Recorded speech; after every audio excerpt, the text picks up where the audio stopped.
ខ្លួនខំតែបេះដូងជ្រុលស្នេហ៍ស៊ូទ្រាំរួក្បែរក្នុងនាមត្រឹមជាស្រមោលគេជាប្រពន្ធពេញច្បាប់មានសិទ្ធិអោព្រឹត្តថ្នាក់ថ្នមចំណែករូបខ្ញុំត្រឹមជាប្រពន្ធចុងរងចាំតតែគេភ្លេចខ្លួនយប់ជ្រៅស្ងាត់ជ្រងំអង្គុយយំអបជង្គង់ម្នាក់ឯងបងត្រឡប់ទៅផ្ទះគេចោលអូនឲ្យគេ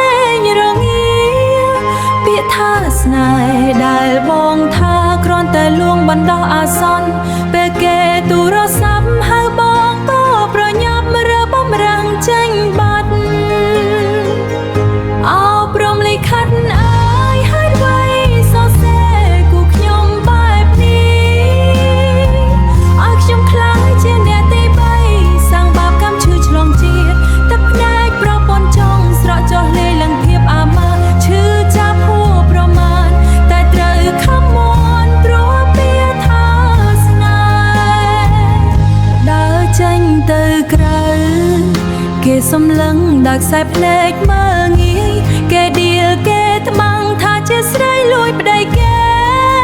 គ្មានអ្នកណាគេយល់ពីខំទឹកចិត្តដ៏សែនឈឺចាប់ថាស៊ូលះបង់យូរប៉ុណ្ណាទៅព្រមរស់រងកម្មបែបនេះចង់ដើរចេញឲ្យឆ្ងាយបញ្ចប់រឿងរ៉ាវដ៏សែនខ្មៅងងឹត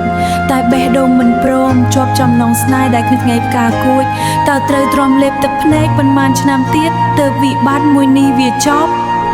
រស់នៅដោយស្លាប់ព្រោះគ្មានថ្ងៃបានឋានៈជាទី1អោព្រមលិខិតអើយហេតុអ្វីសរសេរគូខ្ញុំបែបនេះឲ្យខ្ញុំខ្លាចជាអ្នកទី3សាំងបាបកម្មឈឺឆ្លងជាតិទឹកភ្នែកប្រពន្ធចង់ស្រក់ចុះលេលឹងភាពអាម៉ាឈឺចាប់ហួរប្រមាណតែត្រូវខំមន់ព្រោះពាក្យថាស្នេហ៍